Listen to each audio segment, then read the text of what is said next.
અંદર ઘણા બધા લોકો દુઃખી છે, તો એ લોકોના દુઃખને દૂર કરવા માટેનું સત્યનારાયણ ભગવાનનું એવું એક સરસ મજાનું વ્રત છે. સત્યનારાયણસ્યેવં વ્રતમ સમ્યક વિધાનતઃ કૃત્વા સદ્યઃ સુખમ ભુક્ત્વા પરમં મોક્ષમાપ્નુયાત. કદાચ કોઈ પણ માણસ આ સંસારની અંદર સત્યનારાયણ ભગવાનનું વ્રત કરશે, વચન સાંભળી નારદજી તચ્છુત્વામ ભક્ત વાક્યમ નારદો મુનિરબ્રવીત કિમ ફલમ કિમ વિધાનમ ચ કૃતમ કેનેવ તદ્વ્રતમ. તો ભગવાનનું આવું વચન સાંભળી નારદજી કહેવા લાગ્યા, હે ભગવાન, તમે આ સત્યનારાયણ ભગવાનનું વ્રત ભગવાન કે હા હું તમને કહું છું, સાંભળો કે તત્સર્વમ વિસ્તરાદ બ્રૂહી કદા કાર્યમ હિ તદ્વ્રતમ દુઃખ શોકાદિ શમનમ. કોઈને અખતરો કરવો હોય તો કરી લેજો. ભગવાને સ્વયં નારાયણે પોતાના મુખથી કીધું કે આ સંસારની અંદર કદાચ કોઈ એક વખત પણ ભગવાન નારાયણનું વ્રત કરવાનો મનની અંદર સંકલ્પ ખાલી કરે ને, તો પણ ભગવાન એના મનના મનોરથને અવશ્ય પરિપૂર્ણ કરે છે. આ ભગવાન સ્વયં નારાયણ સ્કંદ પુરાણની અંદર પોતે નારદજીને કહી રહ્યા છે. આ ઘરની કોઈ વાત નથી, કોઈને પણ અખતરો કરવો હોય સત્યનારાયણ ભગવાનનું વ્રત એટલું બધું દુર્લભ છે. સૌભાગ્યમ સંતતિકરમ સર્વત્ર વિજયપ્રદમ યસ્મિન કસ્મિન દિને મૃત્યુ ભક્તિ શ્રદ્ધા સમન્વિત.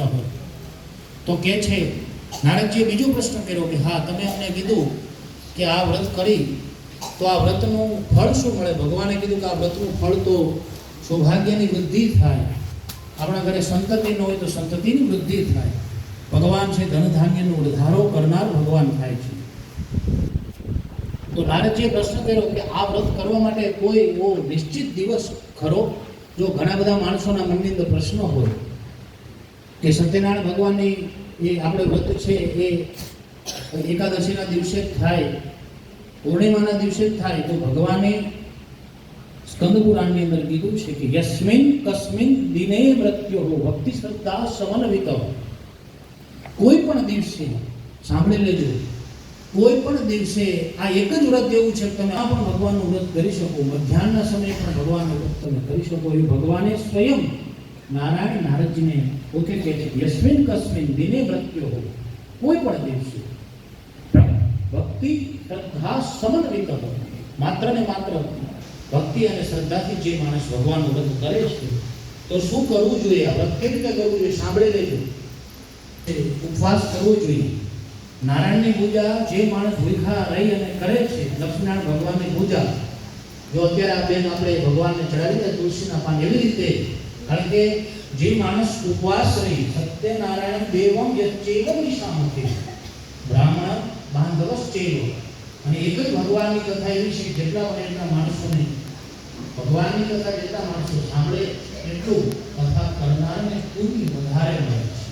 કારણ કે જેટલા માણસો બેસી ભગવાનની કથા સાંભળે, ભગવાનનો પ્રસાદ ગ્રહણ કરે, તો ભગવાને કીધું કે બ્રાહ્મણ બાંધવશ્ચૈવ, માત્ર પોતે એકલા નહીં પણ બધા સભાવાળાઓને પણ ભગવાનની કથાનો લાભ મળે. આવી રીતે ભગવાનનું ખૂબ સરસ રીતે આનંદથી ભગવાનની પવિત્રતાથી પૂજા કરી, ભગવાનનો મહા અભિષેક કરી, અને જે માણસ ભગવાનને આવી રીતે તુલસીના પત્ર અર્પણ કરતા કરતા ભગવાન નારાયણની કથાને શ્રવણ કરે છે, તો નારાયણે નારદજીને કીધું કે આવી રીતે ભગવાનની કથા તમારે કરવી જોઈએ. તો નારદજીએ પ્રશ્ન કર્યો કે હે ભગવાન, તો એ સત્યનારાયણ ભગવાનની કથા કરીને તમે કહો છો પ્રસાદ સગાવાલાઓની સાથે ગ્રહણ કરવો જોઈએ, તો એ પ્રસાદ આપણે શેનો બનાવવો જોઈએ? નૈવેદ્યમ ભક્તિકો દદ્યાત સબાલમ ભક્ષમુત્તમમ બ્રહ્માફલમ ક્ષીરમ ગોધુમસ્ય ચ ચૂર્ણકમ. તો કહે છે કે સવા પ્રમાણની અંદર, નૈવેદ્યની અંદર આટલી વસ્તુ ભગવાનને ફરજિયાત છે. એક તો સત્યનારાયણ ભગવાન જેટલા વિષ્ણુ ભગવાનના સ્વરૂપ છે એમાંથી એવું ભગવાનનું સ્વરૂપ છે. જો ઘણા બધા માણસો સવારના ભગવાનને ઠાકોરજીની પૂજા કરતા હોય, કોઈ લક્ષ્મીનારાયણ ભગવાનની પૂજા કરતા હોય, અને જો ઉપવાસ ન હોય તો ભગવાનને રવાના લોટનો અથવા તો ઘઉંના લોટનો પણ શીરો ભગવાનને ચતુર્થાંશ ભાગમાં ભગવાનને અર્પણ કરવો જોઈએ. અને બીજી વસ્તુ એક ભગવાનને ફરજિયાત છે પ્રસાદીમાં. આ બે વસ્તુ સાંભળજો. બે વસ્તુ તો ભગવાનને એવું છે, કદાચ કોઈ ગમે એટલા પૈસાવાળા હોય, કાજુ બદામ ગમે એટલા ધરાવો, પણ આ બે વસ્તુ ભગવાન સત્યનારાયણ ભગવાનને અત્યંત પ્રિય છે. એક ભગવાનને શીરો, અને બીજી વસ્તુ છે ભગવાનને કેળાનું ફળ, એટલે એને રંભા ફળ કહેવામાં આવે. એ ભગવાન નારાયણને અત્યંત પ્રિય છે.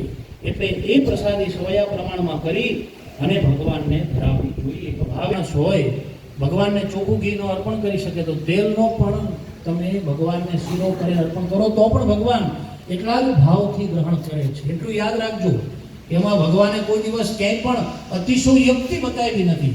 સાચી ભાવથી અને શ્રદ્ધાથી અભાવે શાલી ચૂર્ણંબા. જો ભગવાનને સાકરનો આપણી શક્તિ ન હોય તો ભગવાન કે છે